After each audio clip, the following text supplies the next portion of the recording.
if you guys remember, we're finishing a Baomer on Lag Baomer. As Lag Baomer was about a week ago.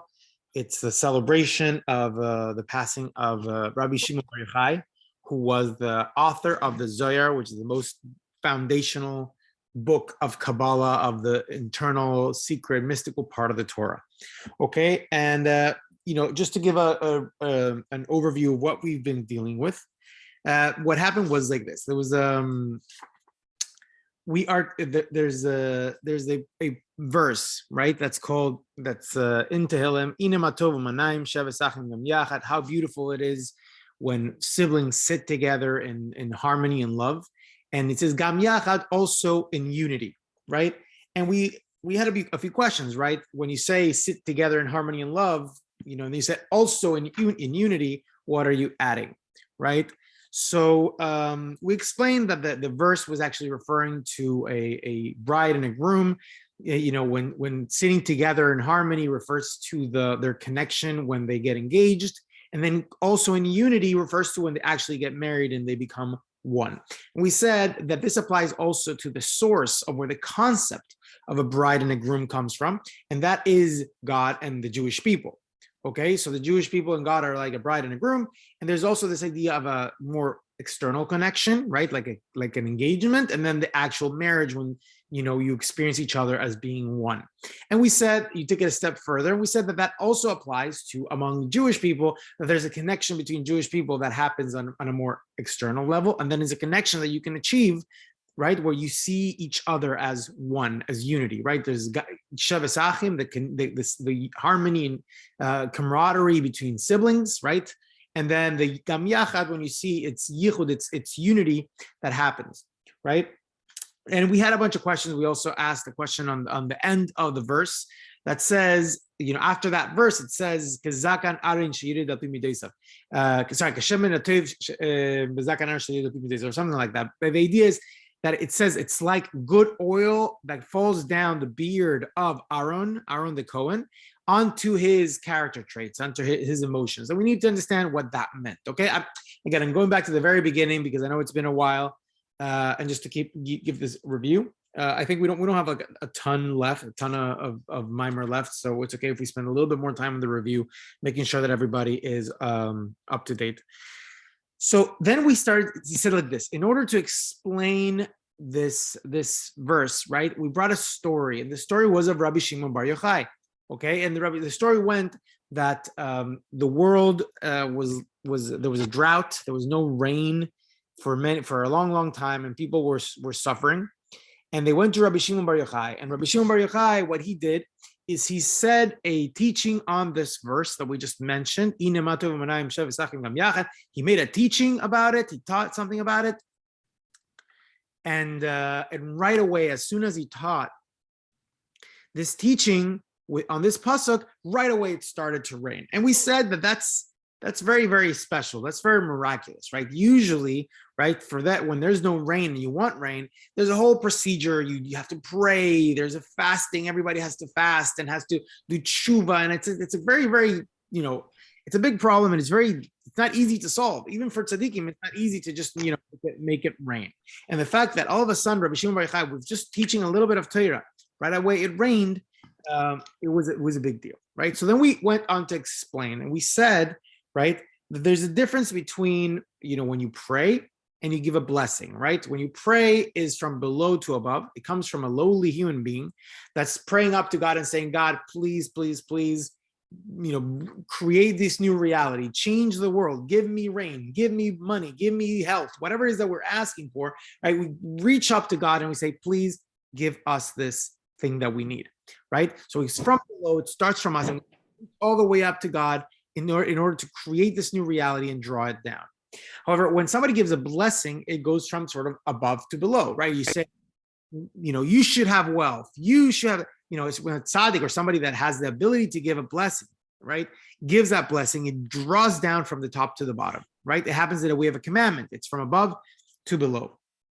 And we said that there's an advantage to that, and that is that obviously, you don't have to beg, kind of you command it and it comes down, but there's also a disadvantage, okay? when you are drawing down, when you give a blessing, you basically are reaching up to what's there, what's in a spiritual, what the potential, right? A potential blessing that for some reason hasn't come down. It's been blocked. You don't deserve it, whatever it is, right? But it's there. And what a tzaddik is doing, a person that's above that level is able to take that and command it down, is sort of removing that blockage and making it come down, obligating it to come down. However, if it's not there, a blessing, that the blessing of a tzaddik will not be able to accomplish a change. Tefillah, prayer, on the other hand, works completely different. Because when you reach out from the bottom of your heart, right, you reach out to God, it's able to reach God in its very essence and create a completely new reality. It doesn't matter whether a potential was there. It doesn't matter, whether it was possible or not possible. You reach out to God and God is able to create a completely new reality. So there's nothing that stands in the way of prayer. Prayer can potentially accomplish anything. Okay, so there's these two sides of things, right? On the one hand, you have the ability to, from above to below, you draw down something that's existing, but it's somewhat limited to what is there in potential.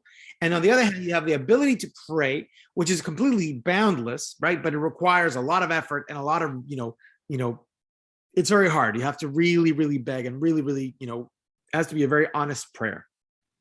Okay, and then we went on to say, and this is all still the review, right? The recap. And we went on to say that Torah works in a similar way. Torah and Tefillah are similar to a bracha and prayer. Torah is something that comes from above to below, is God's wisdom, the way that it exists in spiritual realms, God's wisdom, that God decided, I'm going to share that wisdom with you. I'm going to give you some of that wisdom, right? Well, prayer, as we said, is from below to above. And just like a blessing is able to accomplish something in this world, Torah also is able to accomplish a change in this world, right? We told the story about how, through a ruling, an halachic ruling in Torah, we're able to affect a change in the world, right? But as we said, Torah is somewhat limited to the fact that, that it's sort of drawing what's already there. It's, it's not boundless like Tefillah is, okay? And then we explained, right, that's what Rabbi Shimon Bar Yochai did. That was what was so special about what Rabbi Shimon Bar Yochai did when he brought rain to the world in that instance.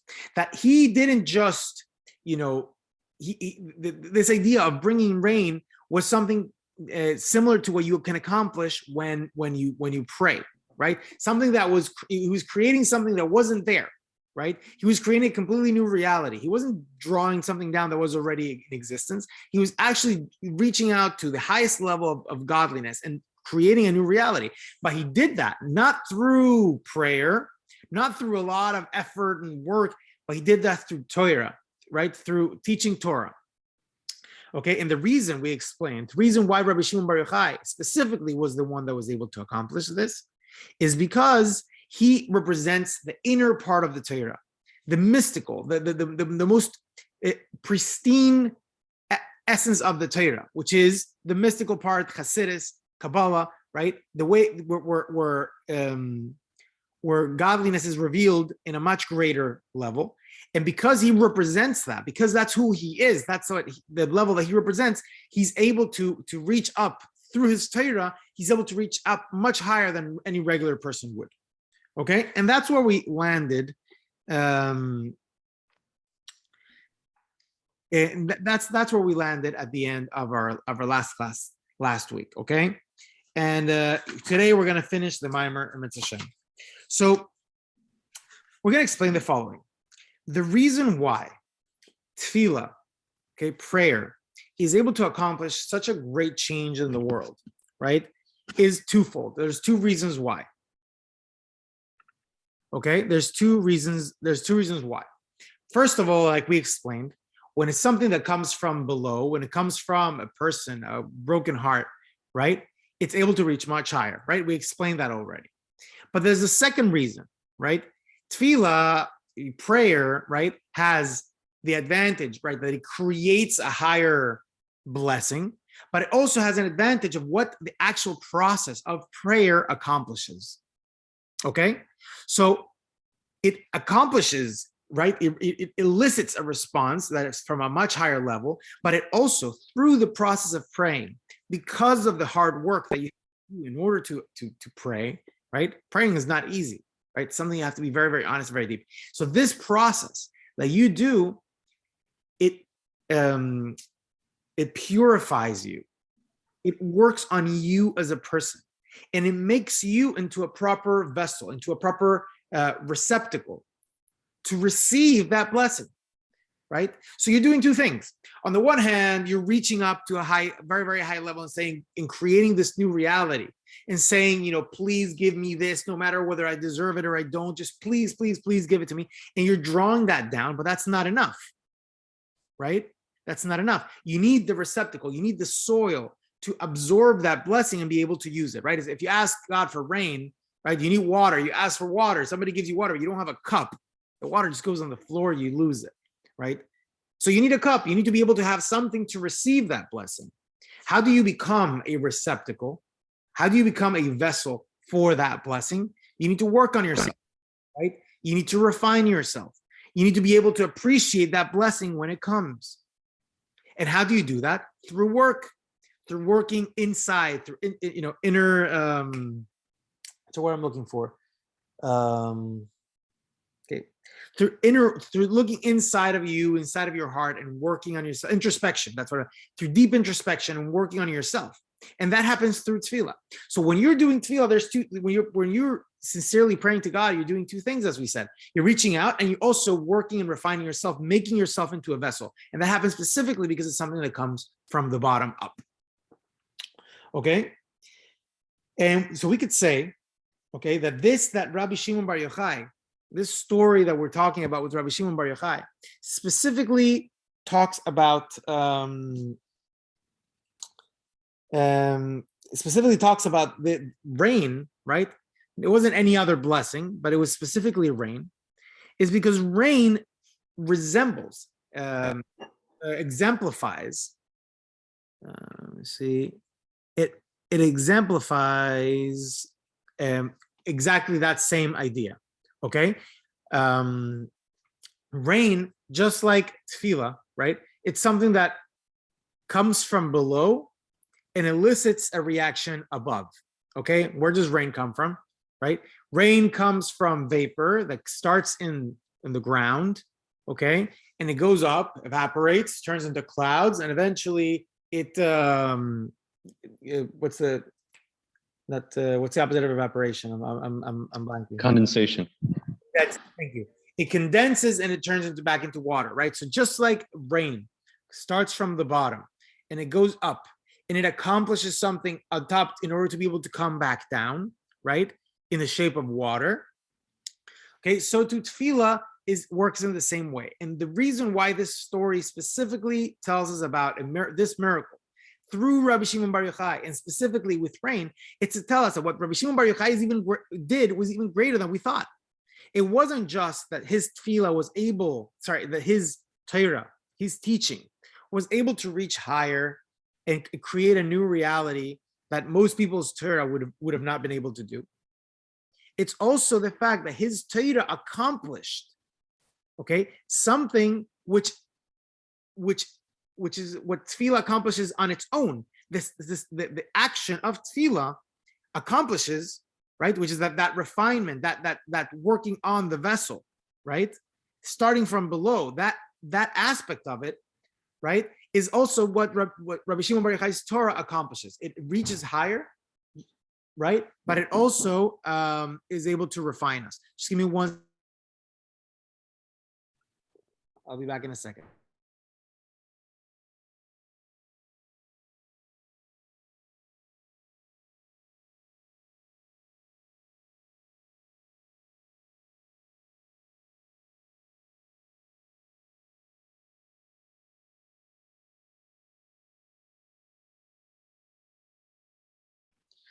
Sorry about that. It was just somebody at the door.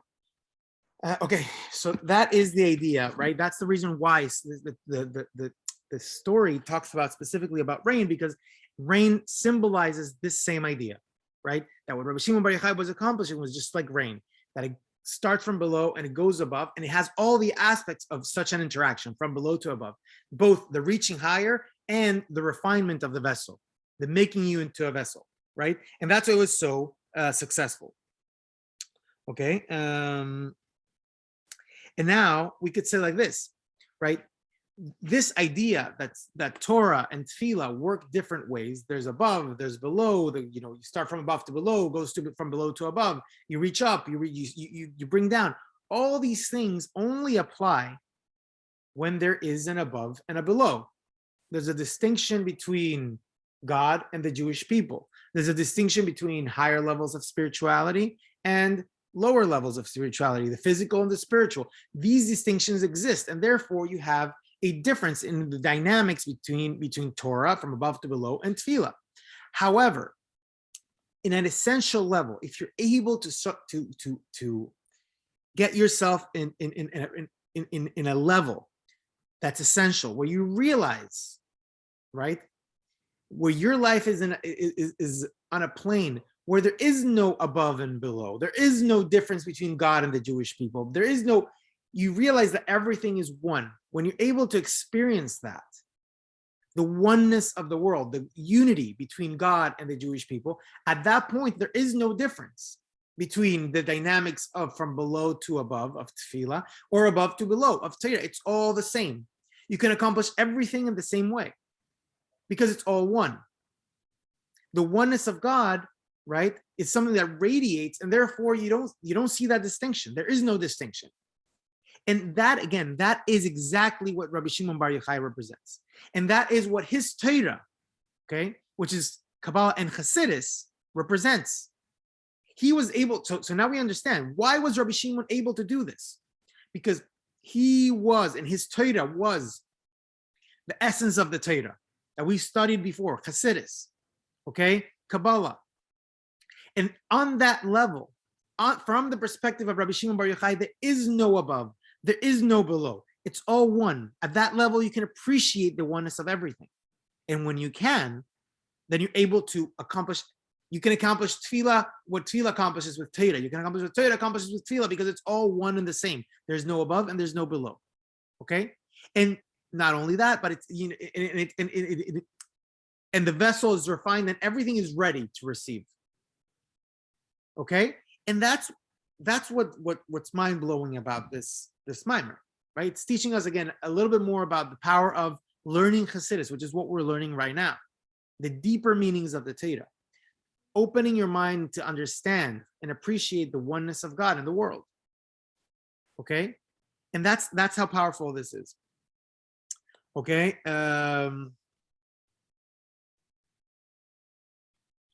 now let's go back, right, and say, well, Rabbi Shimon Bar Yochai wanted to teach Torah to bring down rain, and he was able to do it because his Torah is, the Panemius of Torah, the internal part of the Torah. But why this pasuk? Why specifically this verse? If he could have taught any Torah, the whole idea was to teach some Torah from Rabbi Shimon Bar Yochai, he could have done any pasuk. He could have taught you, Bereshis bara Elokim, right? He could have taught any pasuk, but he didn't. He chose specifically this pasuk.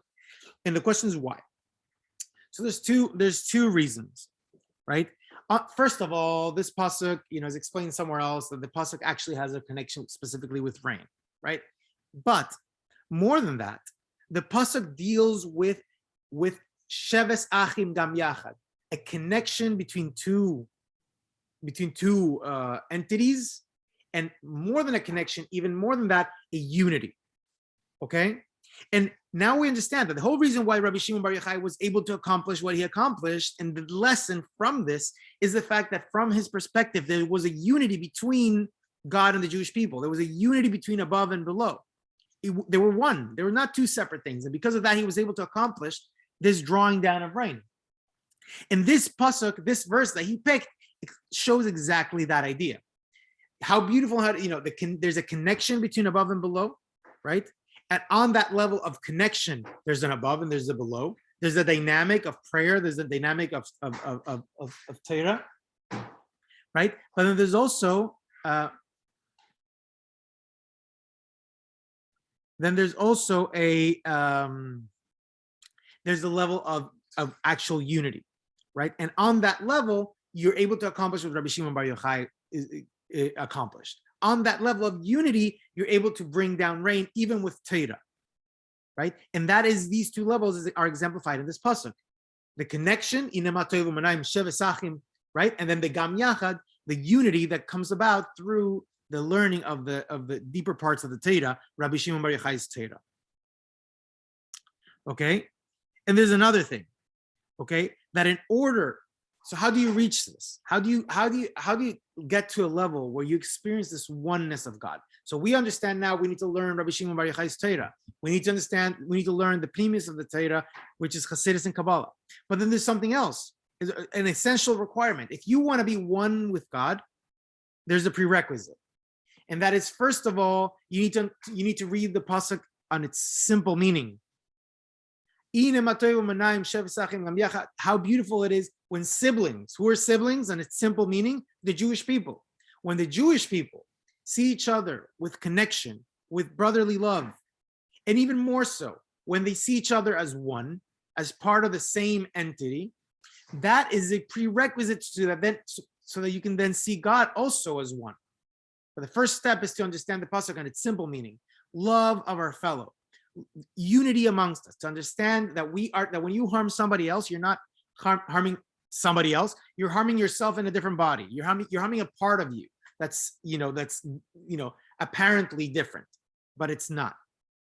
Okay, so that is why Rabbi Shimon picked this pasuk. Number one, it's connected with rain, which is what he was trying to accomplish. Number two, the pasuk teaches us how you can actually accomplish, right, this, through becoming one with God, right? This unity, appreciating the oneness, and that's why through Torah you can bring down rain. And number three, it teaches us that in order to be able to become one with God, you need to also become one with your fellow Jews, so that then you can become one with God. Okay, and then there's the last part, which answers our final question. As we said, the next verse right after this one talks about the good oil. It says, like the verse says, like good oil that falls down the beard of Aaron onto his emotions or his character traits. And we explain that the good oil represents, it's also alludes to Chassidus and Kabbalah, right? And this good oil, how are we supposed to study it? So when you're going to go out, you're going to say, I want to appreciate this oneness with God. I want to be able to appreciate it. So I'm going to go and I'm going to learn. So this pasuk tells you how you're supposed to learn. Okay? So it says the good oil represents the Chassidus. And it falls down on the beard. Beard, zakan, it's also a acronym for the words Zeh Shekana Chochma, a person that acquires wisdom. It's an allusion to intellect. So when you're going out and you're learning this Shemin HaTov, this good oil, this Chassidus, you're learning it has to go on to your beard, right, representing your intellect, but it has to flow down al pi midosav, onto your emotions. The way that you're supposed to learn Chassidus, so that you can actually accomplish what you're setting out to accomplish, this unity with God, needs to be in a way that it affects your intellect, but it flows down to your emotions, and it affects you the way you actually feel, the way that you actually experience the world. You need to try to internalize it. It's not good enough to just learn academically, to just understand ideas. You have to actually think about those ideas and try to internalize them and try to experience them to the best of your ability.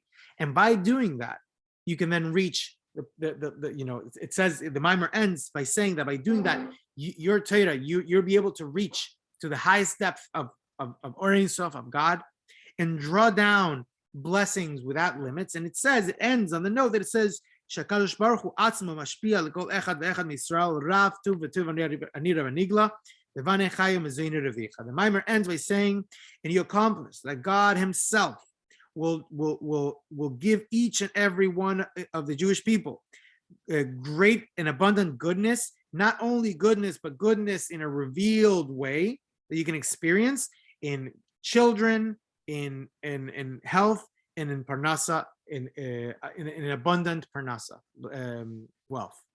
So God willing that we should take this into heart, use it to actually learn Chassidus and try to internalize it and have it affect us, and that God should also give us those blessings that the Rebbe is giving us over here, that we should experience them as well.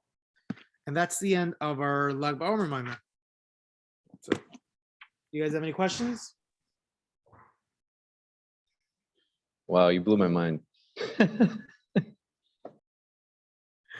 Good. I was only the emissary, but yeah, the Rebbe tends to do that. Well, okay. So in Mitzvah Shem, I'll see you guys then next week. We'll start a different mimer. Not sure which one yet. Maybe Tanya. I'm not sure. We'll see what we're gonna learn. But I'll see you guys. I'll see you guys next week. Thank you, Sarah. Happy. Thank you. Good Shabbos. Okay. Bye. Have a good Shabbos. Thank you. All right, Rabbi. Bye.